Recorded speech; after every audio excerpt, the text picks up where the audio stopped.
Reis, capítulo 4, nós vamos ler o versículos 29 a 31. Segundo Reis, capítulo 4, de 29 a 31, que diz assim: E ele disse a Geazi: cinge os teus lombos e toma o meu bordão na tua mão e vai.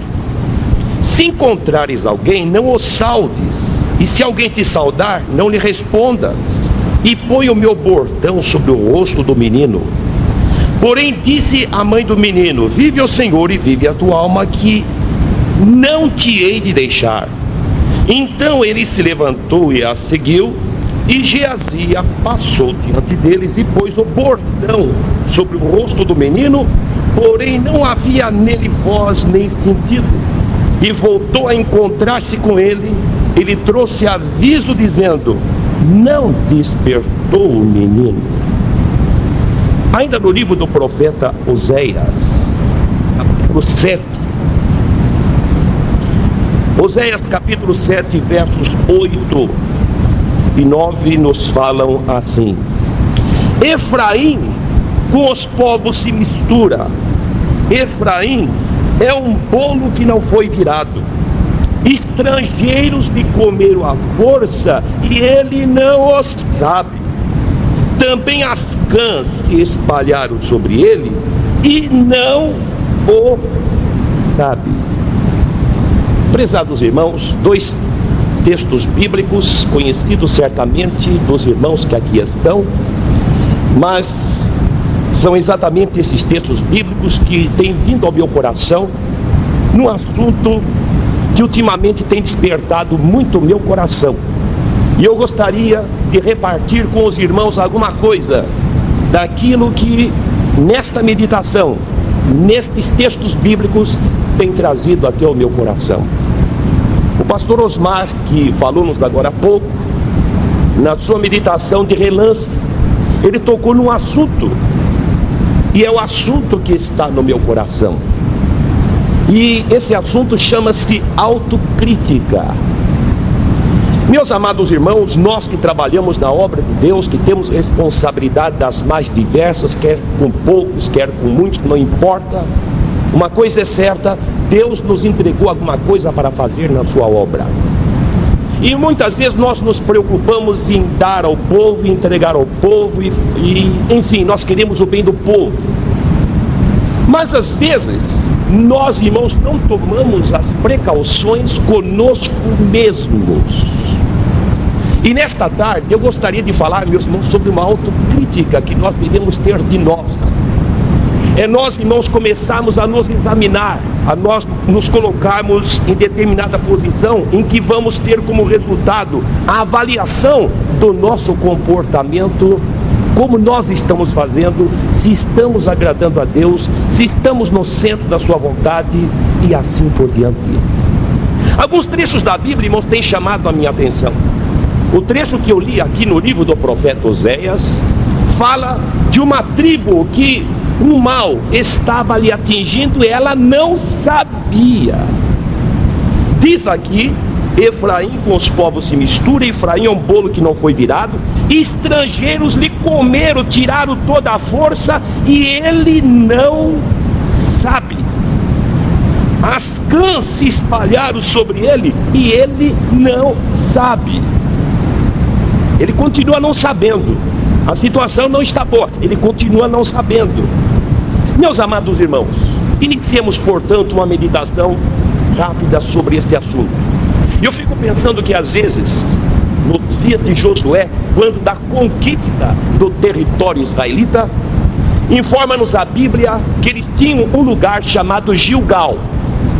E se examinarmos na Bíblia, pelo menos 10 vezes, nós vamos encontrar que Josué, quando tinha as suas conquistas, não obstante em territórios longínquos, ele voltava sempre para Gilgal, como se fosse ali o seu quartel-general, como que para reunir as suas forças, para tomar ali metas, estabelecer objetivos. Ele tinha o seu Gilgal, o lugar onde ele buscava Deus, onde ele recobrava as suas energias, aonde certamente ele fazia uma autocrítica das suas investidas na conquista daquele território.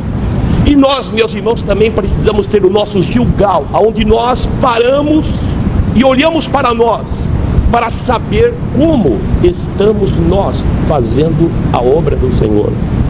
Meus amados irmãos, nós lemos na Bíblia de pessoas que estavam apenas com aparência. E se há uma coisa que eu tenho uma preocupação, e creio que os companheiros que estão aqui nesta tarde também têm, é nós não ficarmos somente com a aparência das realidades espirituais.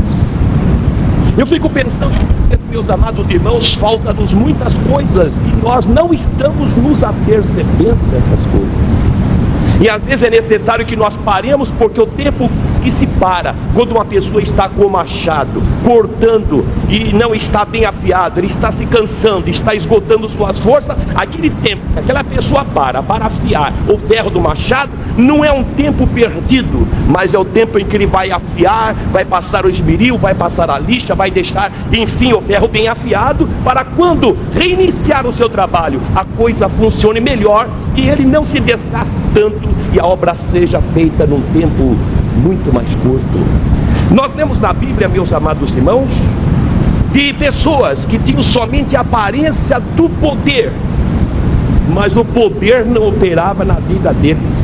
O trecho bíblico que eu tomei como base nos mostra Eliseu, irmãos, que tinha aquele bordão, é um cajado grosso, que Deus operava no ministério de Eliseu através daquele bordão. Deus operava na vida daquele homem, confirmando o ministério profético que havia lhe entregue. Nessa circunstância que nós lemos, o filho da sunamita tinha falecido. A notícia chegou ao profeta. Ele pegou seu bordão e colocou na mão do Geazi.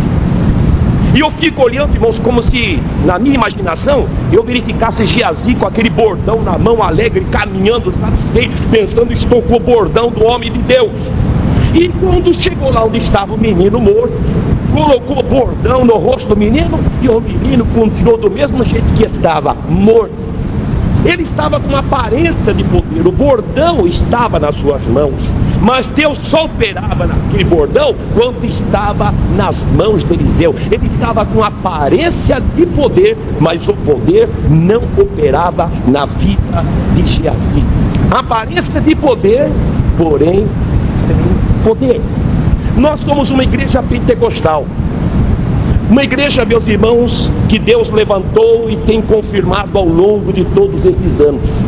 E muitas vezes nós falamos: Jesus salva, Jesus cura e Jesus batiza com o Espírito Santo.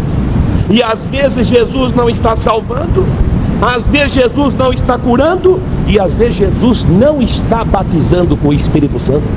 E nós, irmãos, que nós trazemos para nós esse título de igreja pentecostal, muitas vezes eu fico a perguntar para mim mesmo: aonde estão os dons espirituais? Aonde estão as maravilhas? Aonde está o dom de profecia? Aonde estão as interpretações?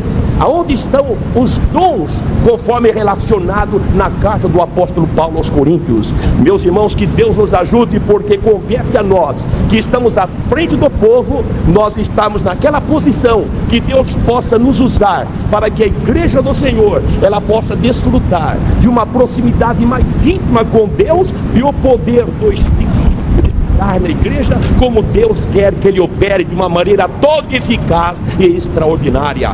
Aparência de poder tinha Geazi, mas não tinha poder operando na vida dele. O poder de Deus opere em nossa vida? É uma pergunta. Mas continuemos a nossa meditação. Nós lemos na Bíblia, meus irmãos, de pessoas que estavam com vara na mão, mas não havia confirmação de Deus no ministério daquelas pessoas. Houve um movimento nos dias de Moisés, em que algumas pessoas queriam trazer para si o título de sacerdote, que Deus tinha dado somente a Arão.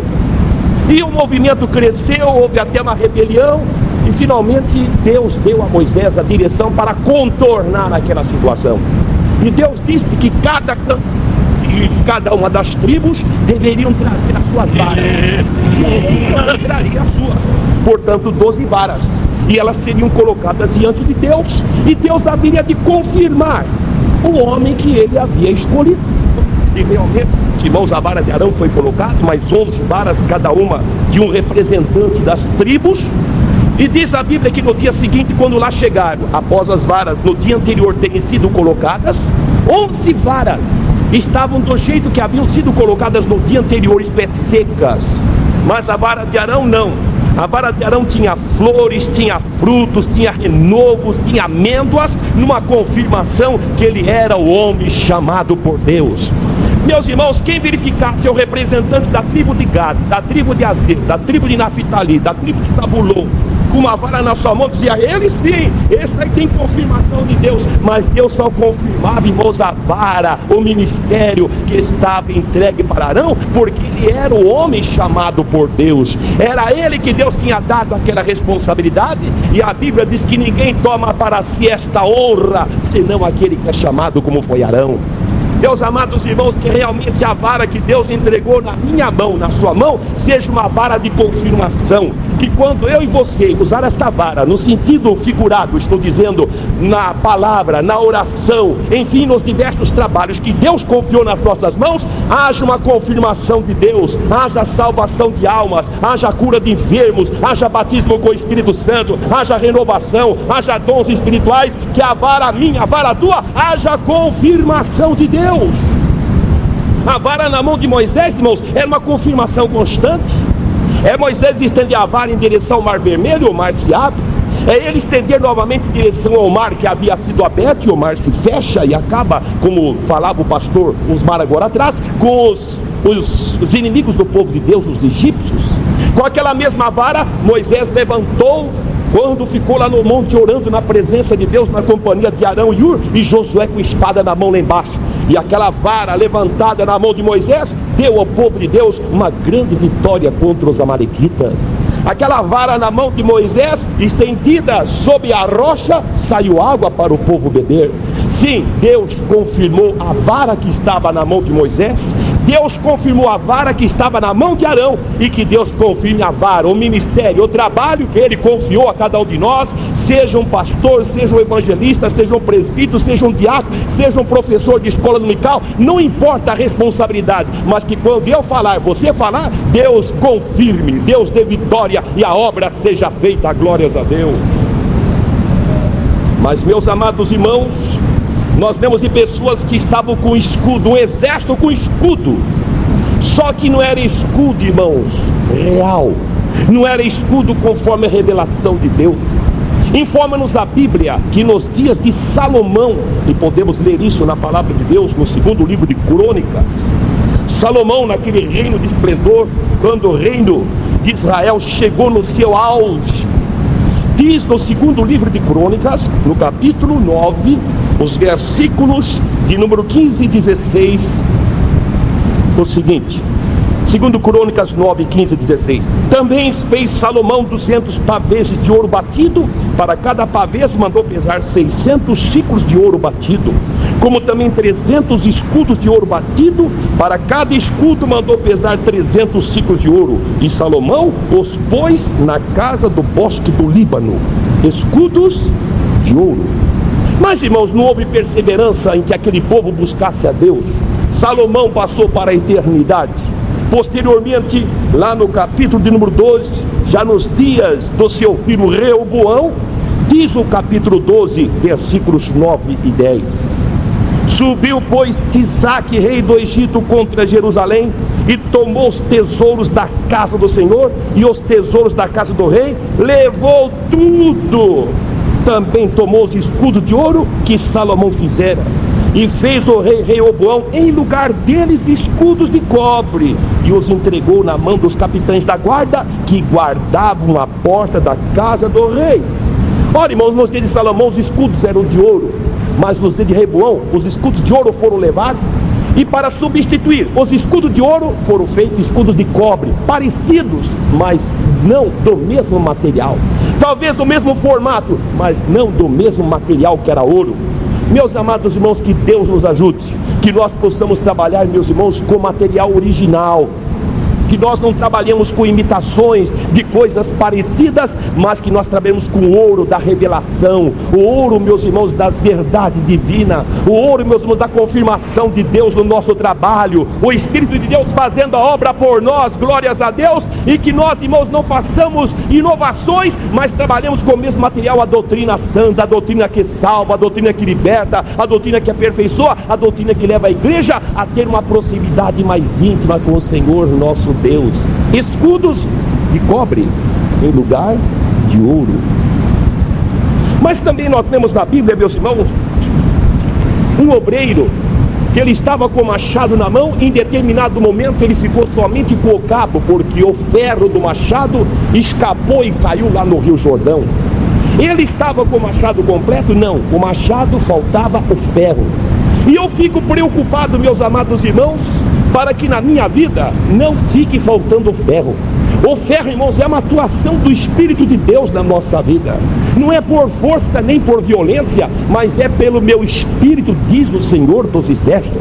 É o Espírito que opera, é o Espírito que convence do pecado, da justiça, do juízo. É o Espírito Santo que dirige a mensagem, é o Espírito Santo que dá a mensagem, é o Espírito Santo que fala no coração, é o Espírito Santo que compunge o coração. E quando, irmãos, nós estamos com o ferro da atuação do Espírito de Deus na nossa vida, a obra de Deus, irmãos, é realizada. A palavra de Deus não volta vazia. O Senhor faz aquilo que Ele apraz, porque a palavra é dele, tem endereço certo. Ele confirma a sua palavra, Ele honra a sua palavra, porque a palavra dele não volta vazia, e Deus vela pela sua palavra para cumprir, diz a Bíblia. Ele não é homem para que minta, e nem filho de homem para que se arrependa. Mas, irmãos, na minha, na sua vida, que somos o cabo, precisa haver o ferro. E eu fico preocupado, muitas vezes pensando, será que o ferro de Deus está atuando poderosamente na minha vida? Está atuando na nossa vida. Nós somos obreiros, a nossa responsabilidade é maior. Devemos ser o melhor crente da congregação. A congregação, irmãos, é exatamente aquilo que eu e você somos. E quanto mais crente nós formos, mais crente será a congregação. Glória seja dada ao nome de Jesus. A aparência parecia machado, mas era somente o cabo. É autocrítica. Mas, meus irmãos, nós temos na Bíblia de pessoas que estavam somente com a vasilha bonita, mas não tinha azeite dentro. Lembra das 10 virgens? Estava à espera do esposo, mas tardando o esposo, tosquenejaram todas e adormeceram. Mas à meia-noite ouviu-se um clamor que dizia: aí vem o esposo! E houve um reboliço, e acordaram, e 5 não tinham azeite nas suas vasilhas. A vasilha estava lá, irmãos, era igualzinha das outras, quem sabe decorada, muito bem pintada, muito bem ornamentada, mas não tinha azeite. E muitas vezes tem pensado que aquelas virgens significa pessoas que não são crentes, mas a palavra virgem na Bíblia é empregado para aqueles que têm comunhão com Deus. Mas aquelas virgens, irmãos, não tinham azeite. Que Deus nos ajude, irmãos, que nós não tenhamos somente a vasilha, mas dentro da vasilha esteja o azeite, o conteúdo. Glória seja dada ao nome do Senhor. O crente não é uma pessoa vazia, o crente não é uma pessoa oca, o crente tem conteúdo. Quando Pedro e João subiu as escadarias do templo na hora da oração, o homem está ali para pedir esmola. E quando Pedro vai subindo, o homem estende a mão como dizendo: me dá uma esmola. E Pedro e João diz: olha, nós não temos ouro, nós não temos prata, mas o que nós temos, eles tinham alguma coisa, nós temos alguma coisa, glória ao nome do Senhor. O que nós temos, isto te damos, em nome de Jesus Cristo, levanta-te e anda. Nós temos alguma coisa, e a maior prova que nós temos alguma coisa é que a Bíblia está dizendo para mim e para todos nós aqui nesta tarde: guarda bem o que tens, para que ninguém tome a tua coroa. Glórias a Deus. Meus amados irmãos, mais 5 só tinha vasilha, mas não tinha conteúdo dentro da vasilha. Que Deus nos ajude, irmãos, para que guardemos o conteúdo que Deus nos entregou. Que nós guardemos no nosso coração aquilo que Deus nos revelou, a nossa chamada, a nossa convicção, a nossa disponibilidade, a nossa disposição em servir ao Senhor. Porque, meus irmãos, alguém querendo roubar aquilo que Deus colocou dentro de nós. Eu fico pensando de um homem, irmãos, que tinha um tesouro muito grande dentro dele. Este homem era Sansão. O tesouro da vida de Sansão era a presença do Espírito de Deus na vida dele. A força de Sansão não era propriamente força de músculo, força física, mas era a presença de Deus na sua vida. Mas ele brincou com as coisas de Deus. Ele quis exibir as coisas de Deus diante de uma mulher. Deus não deu talentos espirituais para mim, para o irmão, para nós ficarmos nos exibindo diante de quem quer que seja. Mesmo porque aquilo que eu tenho, você tem, foi Deus que deu, e como Ele deu, Ele pode tirar. E devemos conservar na humildade, no temor, aquilo que Deus nos entregou, para que possamos receber o inteiro galardão na presença do Senhor nosso Deus. Meus irmãos, mas Sansão abriu o seu coração e o tesouro foi embora. A Bíblia diz que Dalila importunava ele todos os dias, até que a sua alma se angustiou até a morte.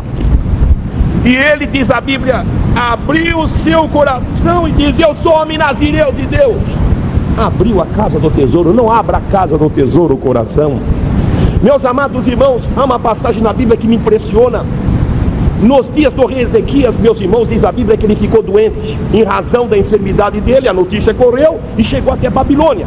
E o rei de Babilônia, que estava na expectativa de uma oportunidade para visitar Jerusalém, enfim, a nação israelita, e descobrir seus pontos estratégicos para no futuro atacá-los, viu uma oportunidade ótima para fazer uma visita e nomeou uma comissão, que na aparência eram pessoas condoídas, demonstração de solidariedade, mas no coração era descobrir os pontos fracos e fortes da cidade.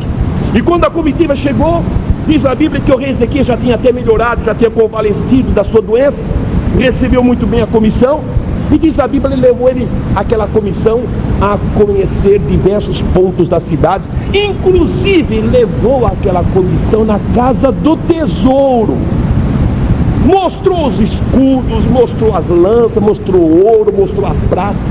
E quando ele, Ezequias, está saindo com a comissão enviada de Babilônia, Deus já estava mandando o profeta Isaías ao seu encontro com a seguinte mensagem: o que foi que eles viram na tua casa? E Ezequias, com a maior simplicidade, para não dizer ingenuidade, disse: coisa nenhuma há que eu lhes deixasse de mostrar. E o profeta Isaías abre a boca e diz da parte de Deus: assim diz o Senhor, eis que vem dias, diz o Senhor Jeová, em que tudo quanto tu mostrastes será levado para a Babilônia. Não demorou muito tempo, irmãos. Nabucodonosor invadiu Jerusalém, e a primeira preocupação dele foi levar aquele valor que a sua comissão, anos antes, havia sido como que colocada a par de todos os detalhes. Aquilo, irmãos, que o homem Ezequias foi levado tudo para a Babilônia. Guardemos bem o nosso coração, o nosso tesouro, o nosso ministério, a nossa chamada, a nossa convicção. A Bíblia diz assim: sobre tudo que se deve guardar, guarda o teu coração, porque ele procede às saídas da vida. Mas, meus amados irmãos, lemos na Bíblia de pessoas que somente tinham palavras, mas não haviam realidades nas suas palavras. Meus irmãos, o próprio Sansão, que é o caso que nós estávamos mencionando agora há pouco, quando brincou com o pecado, e já os seus cabelos cortados, e o Espírito de Deus havia se retirado da sua vida, e Dalila disse: olha, Sansão, os filisteus vêm te pegar. E Sansão se coloca de pé e disse: desta vez eu vou fazer como eu fiz antes. Ele estava confiado no que ele tinha sido e não no que ele era. Eram somente palavras, porque não havia mais realidade. Ele não sabia, diz a Bíblia, que o Senhor já havia se retirado da sua vida.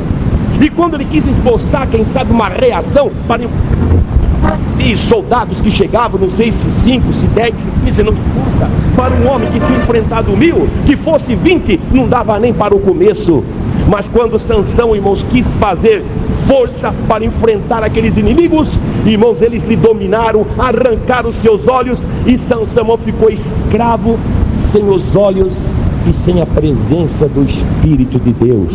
Perdeu a atuação do Espírito de Deus na sua vida. Ele só tinha palavras: vou fazer como eu fiz antes, mas não tinha mais realidade. Eu estou me lembrando do Geazi, que quando Naamã foi curado, irmãos, que cura maravilhosa, todos se lembram, quando mergulhou 7 vezes no Jordão, e dar o último mergulho, pôr a cabeça fora da água, estava completamente curado. Em reconhecimento pelo milagre, pela cura, Diz a Bíblia que Naamã quis dar um presente para Eliseu. Eliseu disse: não quero presente. Mas o Geazi pôs os olhos no presente. Que coisa! Nós estamos às vezes padecendo necessidade, e o profeta tem uma ocasião tão boa para receber uma oferta, e agora ele recusa essa oferta do Naamã. E Naamã foi embora. E quando ele foi embora, diz a Bíblia que o Geazi armou um plano no seu coração de pegar uma oferta para ele, e saiu por conta sem informar o profeta, e vai encontrar o Naamã, que já está indo lá na frente. E quando o Naamã está indo lá na frente, alguém olhou para trás, viu o Geazi correndo, pararam, e quando o Geazi vai chegando, Naamã perguntou: vai tudo bem aí? Se vai tudo bem. Como que vai lá o profeta? Tá bom. Você? Tá tudo bom. Vai tudo bem. E às vezes nós perguntamos: como que vai, irmão? Como é que vai, irmão? Tá tudo bom, está tudo bem, vai tudo às mil maravilhas. Mas às vezes é somente palavras, não existe realidade. Mas que o Senhor nos ajude, irmãos, que nós possamos: vai bem com a graça de nosso Senhor Jesus Cristo, vai bem com a misericórdia do Senhor, vai bem porque Jesus está na minha frente, vai bem porque o Senhor não tem me desamparado, vai bem porque o Senhor tem confirmado o meu trabalho, vai bem porque o Senhor tem dado paz no meio do povo, vai bem porque o Senhor tem confirmado a sua palavra fazendo a obra. Vai bem com a graça de Deus. Mas, meus irmãos, o Geazi só tinha palavras, Sansão só tinha palavras. Mas, meus amados irmãos, nós lemos de pessoas que tinham o nome de vivo, estavam mortos. O pastor da igreja de Sardo, foi dito a ele: tu tens nome de que vives, mas estás morto. Irmãos, eu fico pensando, uma pessoa que estava morta, dirigindo uma igreja, dirigindo uma reunião, e estava morta. A palavra morte na Bíblia não significa extinção. A palavra morte na Bíblia significa separação. E tem 4 sentidos na Bíblia: morto em pecado, morto para o pecado, segunda morte e morte física. E em cada um desses 4 sentidos nunca quer dizer extinção, e sim e sempre separação. E o pastor da igreja de Sardo, diz a Bíblia, estava morto. Irmãos, que Deus nos ajude, que nós não estejamos mortos, irmão, mas que estejamos vivos. Glória seja dada ao nome do Senhor. Irmãos, peixe morto é levado pela correnteza. Peixe morto, irmãos, vai parar lá na praia. Mas peixe vivo não. Peixe vivo luta contra as ondas. Peixe vivo, irmãos, ele avança mar adentro, porque ele tem vida. E quando nós temos vida, irmão, nós enfrentamos tantas ondas, tantas dificuldades, mas nós não somos levados, irmão, por esse mundo mau. Não somos levados por essa geração perversa. Nós mantemos a doutrina, nós mantemos a palavra de Deus. Nós vemos uma época difícil, irmãos, que nunca Satanás atacou tanto a igreja como está atacando agora. Ele ataca de todos os lados, mas se ele está atacando, também o Espírito de Deus quer nos dar força, quer nos dar a sua graça, para nós fazermos a obra com capacidade, graça e coragem do Senhor. Mas nós lemos na Bíblia, irmãos, de pessoas que tinham o nome de rico e eram pobres. A igreja de Laodiceia, principalmente o pastor dela, dizia: rico sou, e eu estou enriquecido, e eu de nada tenho falta. E Deus olhou lá de cima e disse: como dizes tu, rico sou, estou enriquecido e de nada tenho falta? Não sabes tu que és um miserável, um pobre, um cego e um nu? Aconselho que de mim compres ouro provado no fogo, para que te enriqueças, vestidos brancos para que te vistas, e que unja os teus olhos com colírio, para que tu vejas. Irmãos, um pastor que era pobre, cego e nu. Agora imagine os irmãos, uma pessoa diante de um trabalho nessas condições espirituais. Meus amados irmãos, a Bíblia fala sobre salvação da mulher, a Bíblia fala sobre salvação do obreiro. O obreiro também tem que ter a sua salvação. E a salvação do obreiro é aquilo que diz Paulo escrevendo a Timóteo: tem cuidado de ti mesmo e da doutrina, persevera nestas coisas, porque fazendo isto te salvarás, tanto a ti mesmo como aqueles que te ouvem. Que Deus nos ajude, irmãos, porque o obreiro salvo, a igreja salva. O obreiro avivado, igreja avivada.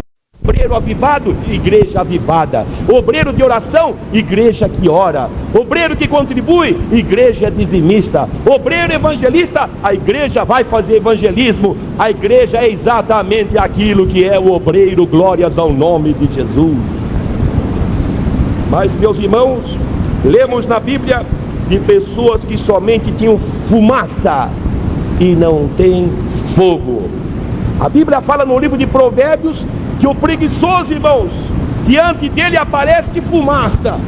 Fumaça é uma coisa e fogo é outra coisa.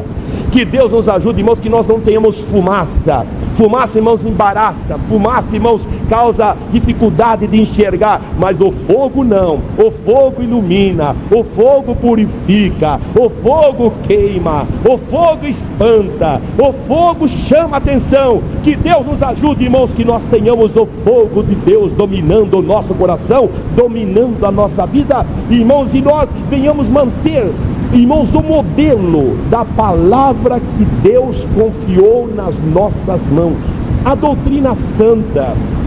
Meus amados irmãos, nós vemos na Bíblia a necessidade da manutenção da santa doutrina. A Bíblia nos mostra que a doutrina é chamada de regra. Quando São Paulo escreve aos Filipenses, ele diz que a doutrina é uma regra. Quando ele escreve aos Gálatas, ele diz: todos os que andarem segundo esta regra, paz e misericórdia seja sobre eles e sobre o Israel de Deus. Meus amados irmãos, a doutrina foi revelada a alguns homens. Ela é modelo. Quando Deus falou com Noé a respeito de uma arca, diz a Bíblia que Deus lhe deu um modelo. A arca não foi uma descoberta de Noé, não foi Noé quem bolou. A arca teria mais ou menos 150 metros de comprimento, 25 de largura e 15 de altura, em 3 andares, feito de madeira. Não foi Noé quem descobriu isso, foi Deus quem lhe deu uma revelação. E Noé fez conforme o modelo que ele havia recebido do Senhor. E quando ele fez conforme o modelo, ele entrou sua família e foram salvos das águas do dilúvio. Irmãos, assim também a doutrina do Senhor, nós temos que seguir o modelo que está aqui manifestado, ensinado, pautado nas páginas da Bíblia Sagrada. Glórias a Deus. Assim também Deus falou com Moisés, quando Moisés ficou no monte 40 dias e 40 noites, não comeu pão, nem bebeu água, diz a Bíblia, e naquele espaço de tempo, Deus se revelou, entre outras coisas, Deus se revelou um tabernáculo. E Moisés, irmãos, recebeu uma demonstração de Deus assim: faça conforme o modelo que eu te mostrei no monte. E quando Moisés desce, Deus lhe dá 2 auxiliares, Bezaliel e Aholiabe, que trabalhavam em ouro, prata e coisas preciosas, para que, sob a orientação, a coordenação de Moisés, fizesse as coisas conforme a revelação divina. E realmente foi feito. E quando chegou no dia da inauguração, a glória de Deus foi tão grande, diz a Bíblia que a nuvem da presença de Deus invadiu todas as dependências do tabernáculo, e Deus manifestou ali a sua glória, porque estava de acordo com o modelo. Glórias a Deus. Assim também foi nos dias de Salomão, que construiu aquele magnífico templo. Mas não foi Salomão que tirou da sua cabeça, embora ele tivesse uma sabedoria muito grande. O seu pai Davi, um dia, estando na presença de Deus orando, Deus lhe deu a planta, lhe deu o modelo. E Davi até queria construir aquela casa, mas ele era homem que tinha derramado muito sangue. E Deus disse: você não, mas o seu filho vai fazer casa para mim. E quando Salomão, de posse da planta, fez conforme a revelação que Deus havia dado ao seu pai Davi, quando foi no dia da inauguração, a glória de Deus era tão grande que os sacerdotes caíram com o rosto em terra e começaram a adorar a Deus, porque a glória, o fogo de Deus havia descido sobre aquele lugar. Nós vivemos uma época difícil, irmãos, em que nós, que queremos manter a doutrina que nós recebemos, nós temos, irmãos, investidas malignas, para que nós não venhamos manter aquilo que Deus quer que seja mantido na sua igreja. Nós temos 3 grandes perigos. O primeiro perigo é a mistura. A mistura. O segundo perigo, meus irmãos, é imitação. E o terceiro é inovação. perseguição que atacam a igreja diariamente. Primeiro é a mistura. Meus amados irmãos, quando o povo de Deus se mistura, o povo de Deus perde o vigor. Quando o povo de Deus se mistura, Deus não pode operar como gostaria de operar, porque existe mistura. Quando o povo de Deus se mistura, os crentes ficam indefinidos. Quando o povo de Deus se mistura, Deus se afasta, como se afastou em algumas ocasiões. Mas que Deus nos ajude, irmãos, que não haja mistura, que a igreja não seja uma massa isenta de fermento, um povo lavado, purificado no sangue de Jesus. Que lutemos, irmãos, com todas as nossas forças, para que a doutrina de Deus seja mantida, custe aquilo que custar, porque Deus vai confirmar na sua palavra, quando a doutrina estiver sendo mantida, como Deus quer que ela seja mantida na igreja. Nós vivemos uma época difícil, irmãos, em que, até mesmo no nosso meio, a porta já se abre em alguns lugares, e torna-se difícil, irmãos, manter aquela doutrina que recebemos daqueles nossos pais na fé. Mas que Deus ajude, para que na porta da nossa congregação, Deus coloque um anjo, como colocou lá em Sodoma, na casa de Ló. Diz a Bíblia, irmãos, que os varões de Sodoma queriam invadir a casa de Ló, mas quando eles tentaram fazer isso, os anjos se colocaram do lado de dentro, impedindo que a porta fosse aberta. Que a porta não seja aberta, que a porta seja fechada, custe o que custar. Glórias ao nome do Senhor. Meus amados irmãos, vivemos épocas difíceis, em que, meus amados irmãos, muitos querem alargar o caminho, mas não adianta querer alargar o caminho aqui, porque ele continua estreito ali em cima. Meus amados irmãos, a mensagem de Deus não mudou. Eu fico pensando quando Deus mandou Moisés e Arão para falar a Faraó, para tirar Israel da terra do Egito. A primeira mensagem de Deus, quando Moisés perguntou: Senhor, e qual é a tua mensagem? Que eu falo para Faraó? Moisés, a mensagem que tu vais falar a Faraó é a seguinte: deixa sair o meu povo para que vá ao deserto, caminho de 3 dias, e lá me celebre uma festa. Faraó não deixou. Houve uma praga. Deus mandou Moisés segunda vez. Qual foi a mensagem de Deus? Deixa sair o meu povo para que vá caminho de 3 dias, e lá no deserto me celebre uma festa. Faraó não deixou. Lá vem outra praga. Deus manda Moisés novamente. Qual é a mensagem de Deus? Deixa sair o meu povo para que vá no deserto, caminho de 3 dias, e lá me celebre uma festa. Faraó não deixou. Em praga novamente. Qual é a quinta mensagem? Deixa sair o meu povo. Sexta mensagem: deixa sair o meu povo. Sétima mensagem: deixa sair o meu povo. Oitava mensagem: deixa sair o meu povo. Irmãos, Deus não mudou a sua mensagem. Os homens podem mudar, os homens podem cair em espírito, pregar um evangelho leve, um evangelho suave, não faz mal, tá bom, não tem problema, continua assim, mas Deus não muda a sua mensagem. Glória ao nome do Senhor. Meus amados irmãos, que nós falemos da mensagem de Deus como ela é, ainda que alguém possa nos chamar de antipático, antiquado ou qualquer outro adjetivo que queiram dar, mas que a palavra de Deus seja falada como ela é. Glórias a Deus.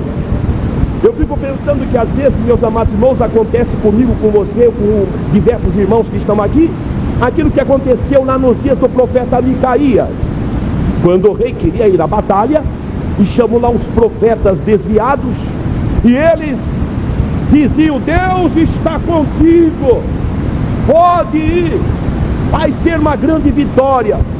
Irmãos, e todos pulavam e tocavam a buzina, dizendo: Deus está contigo, rei Acabe, pode ir. Eu disse: escuta, não tem mais nenhum que a gente consulte a Deus, não tem mais nenhum profeta. Tem o Micaías, mas ele é sempre do contra. É chamar ele de uma palavra dura, é uma palavra áspera. Olha, não convém. Não, chama ele.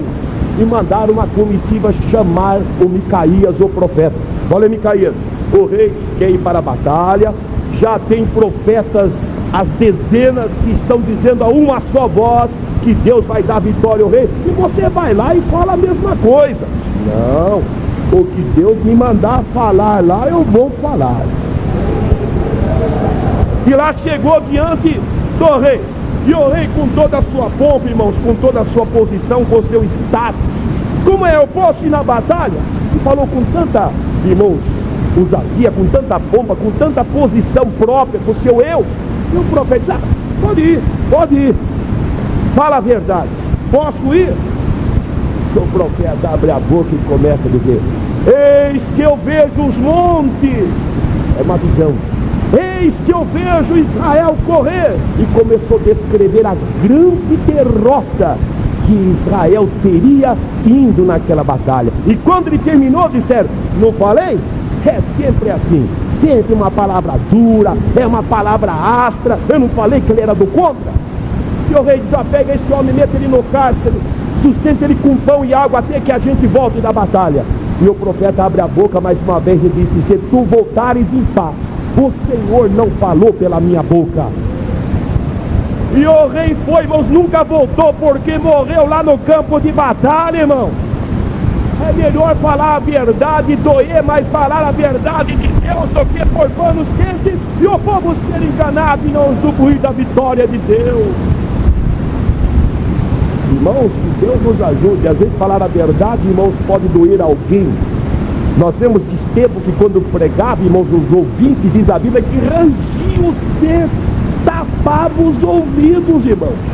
Mas não adianta, quando Deus, irmãos, está falando, a pessoa pode tapar os ouvidos, a pessoa pode virar a cara para cá e pode murmurar daqui ou de lá, mas quando Deus fala, irmãos, a pessoa tem que ouvir. Glórias a Deus. E diz a Bíblia, irmãos, que apedrejaram Estevão, mas Estevão falou a verdade: vós sempre resistis ao Espírito Santo, vocês são como os vossos pais. Apedrejaram ele, só que quando, irmãos, ele estava para dessa vida, ele olhou para cima, ele viu os céus abertos e viu Jesus em pé, à mão direita de Deus. A Bíblia diz que Jesus, quando subiu ao alto, assentou-se, mas agora Jesus estava de pé, porque ali estava Estevão, que estava selando com o seu sangue a fé que havia abraçado. E Jesus como que se coloca de pé para receber aquele seu servo na glória, que dizia: Senhor Jesus, recebe o meu espírito. Oh, glória seja dada ao maravilhoso nome do Senhor. Meus amados irmãos, não alteremos a mensagem que Deus nos deu. Jonas não quis ir pregar na cidade de Nínive pela primeira vez. Viajou no ventre do peixe. Essa é a história. Mas depois, irmãos, quando ele ora no ventre do peixe e vomita lá na praia, ele pergunta: Senhor, e agora qual é a mensagem? Prega a pregação que eu te disse. É aquela mesma. Eu não mudei, Jonas. Você mudou, mas eu não mudo, Jonas. A mensagem minha é a mesma. Irmãos, a mensagem de Deus não mudou. Glória seja dada ao nome do Senhor. Que Deus nos ajude, irmãos, a falarmos a palavra de Deus como ela é. Quando nós falamos a mensagem de Deus como ela é, irmãos, a pessoa chora, baixa a cabeça, o desviado volta, a pessoa vem pedir perdão, porque é a mensagem de Deus. Glória seja dada ao maravilhoso nome de Jesus. Meus irmãos, primeiro perigo: mistura. Segundo perigo: inovação.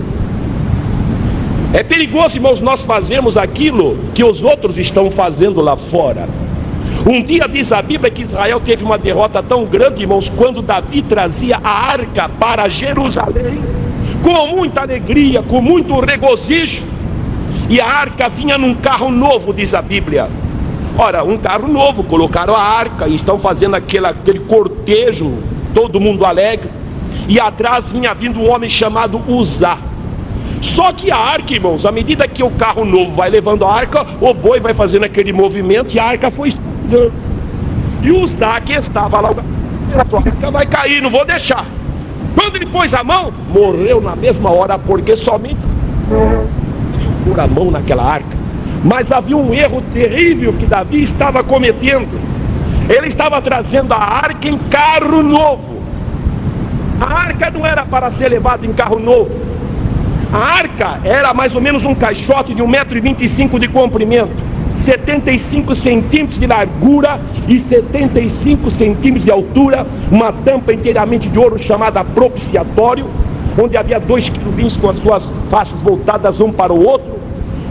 Nos cantos daquela arca tinha argolas, 2 na frente e 2 atrás, de modo que 2 varas ou varais ultrapassavam nas extremidades. Isto para que 2 sacerdotes na frente, 2 sacerdotes atrás, a levassem sobre os seus ombros.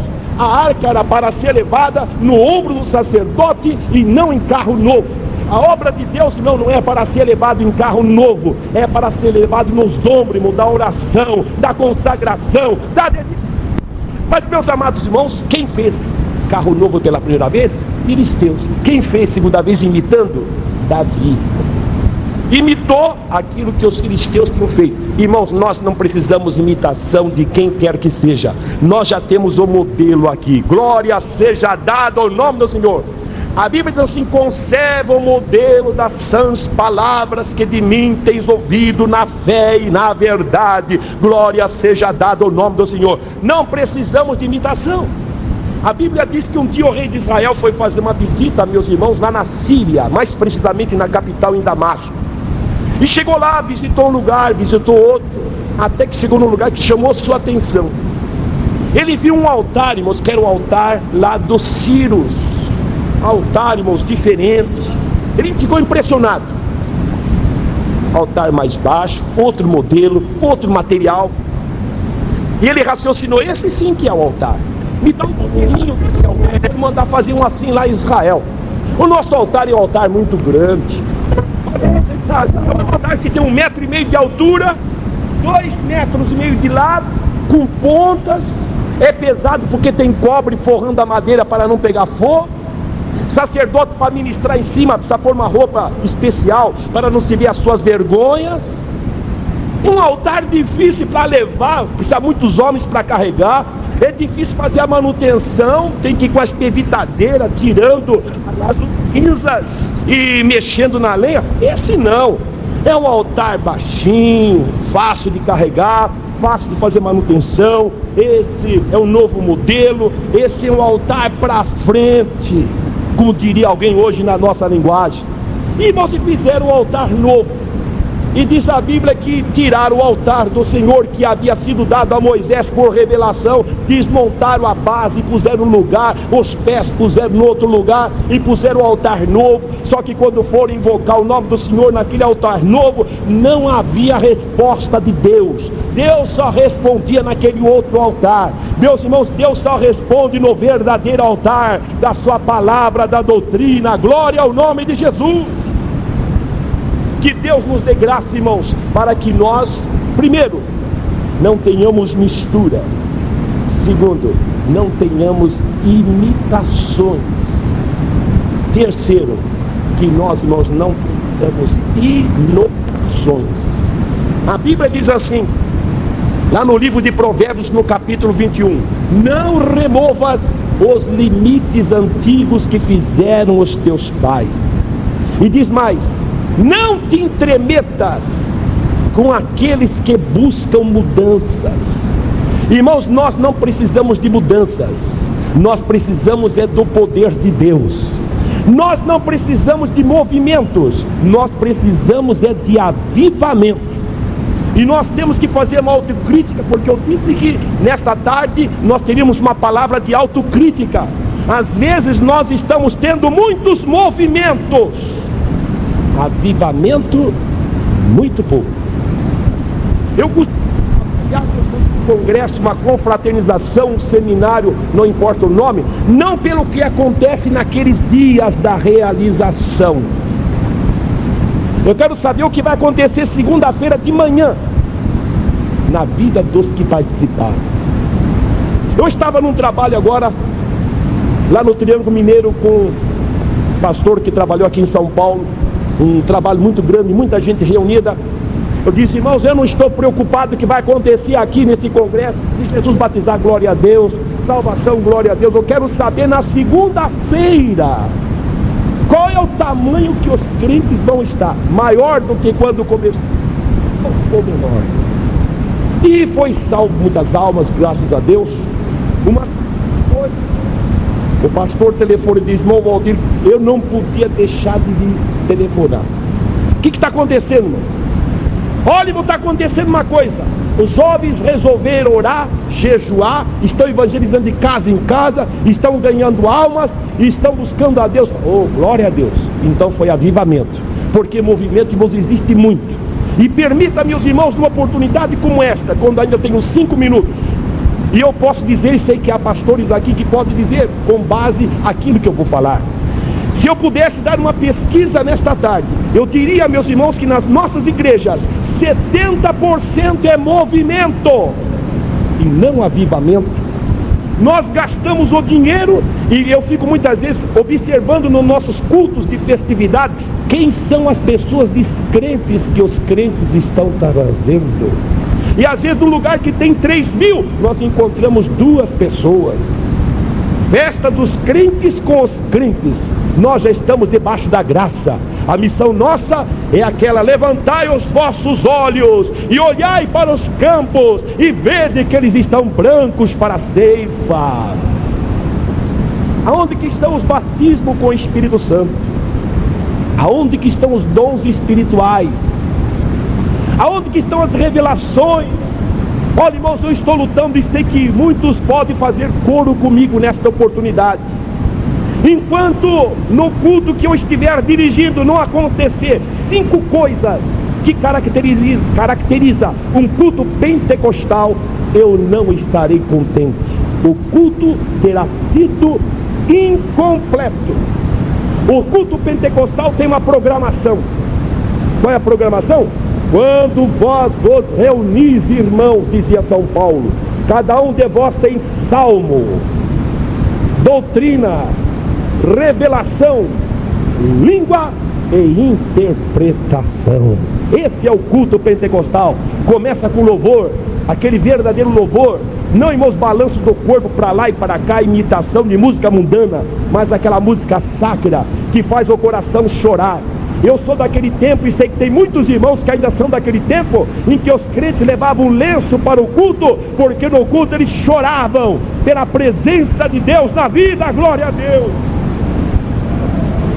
Mas há culto, irmãos, que o povo fica cantando. Um companheiro que não me tira o nome e o lugar realizou um trabalho, um congresso que, segundo ele, teria 5.000 pessoas. O culto começou 6h30 cantando, 7h30 cantando, 8h30 cantando, 9h30 cantando, e quando era mais ou menos 25 para as 10, diz: agora, irmãos, nós vamos ouvir a palavra de Deus. Olha, irmãos, está provado na pesquisa científica que 2 horas de reunião, a absorção humana, ela somente está até a metade. Depois da metade, ela cai para 60, 40, 30, 20, e depois de 2 horas, a absorção está 10%. E depois de 2 horas de canto, com a absorção está 10%, agora nós vamos ouvir a palavra de Deus. Eu fui, irmãos, com muita delicadeza, mas com palavras apropriadas, mas eu fui obrigado a dizer: meus irmãos, já passa das 9h30, o povo já está impaciente, não vendo a hora de falar amém nesta reunião. Está provado que pregar depois das 9 horas, a absorção da mensagem de Deus não chega a 10%. E eu disse mais: estou sabendo que daqui 5 minutos vai se levantar uns 500 irmãos que fazem parte das caravanas que 20 para as 10 tem compromisso com o ônibus. Vai tumultuar todo esse ambiente. Disse mais: Deus me deu uma palavra que eu tinha que transmitir, pelo menos uma impressão do que Deus me deu. Eu vou precisar de 30 minutos. Eu não vou ter 30 minutos. Então, agradeço, volto outra oportunidade. Ore por mim. Amém. E sentei. Meus amados irmãos, eu já disse que quando for num culto desse, a melhor coisa que o obreiro faz, quem for pregar, é abrir em Lucas, lá no capítulo 20, que diz assim: e o segundo. Lê, senta, o trecho não diz nada, ninguém quer nada com nada, então vai todo mundo vazio para casa. Mas que Deus nos ajude, irmão. Começa com louvor, mas tem doutrina também, irmão. Tem a palavra de Deus que alimenta. tem as revelações, irmão, tem os dons espirituais. Oh, glórias ao nome do Senhor. Irmãos, que Deus nos ajude. Mantenha a palavra. Vamos ter cultos pentecostais, irmãos. O mundo está cansado de ouvir falar de religião. O mundo quer ver uma coisa nova. Essa coisa nova, irmãos, é a igreja com culto pentecostal. Lembra como nós tínhamos culto anos atrás, irmãos? Como os dons espirituais operavam. O crente subia no púlpito e dizia: irmão, Jesus me curou, Jesus resolveu o meu problema, Jesus me deu vitória. E o pecador ali diz: oh, mas Deus está neste lugar. O próprio pecador falava para outro pecador: olha, fui na igreja dos crentes, lá Jesus cura, lá Jesus liberta, venha para lá. E até o próprio pecador convidava outro pecador para vir ouvir a palavra de Deus. Irmãos, 5 coisas: quando vós vos reunis, cada um de vós tem salmo, doutrina, revelação, língua e interpretação. Que Deus nos ajude, irmão. Autocrítica, vamos ter autocrítica, vamos buscar mais a presença de Deus, vamos ser um obreiro, irmãos, vibrante na presença de Deus. E Deus haverá de confirmar a vara que está na minha mão, a vara que está na sua mão, e Deus fará obra para a glória do seu santo nome. Glória a Deus. Nós agora iremos para o jantar. Após o jantar nós teremos aqui um grande culto, se Deus assim permitir, e a festa continua, não é? Glória a Jesus. Fiquemos em pé. Após a oração, os irmãos poderão descer por aquela porta direita para o jantar. Glória a Deus. Senhor, nosso Deus e nosso Pai, nós te agradecemos, meu Senhor.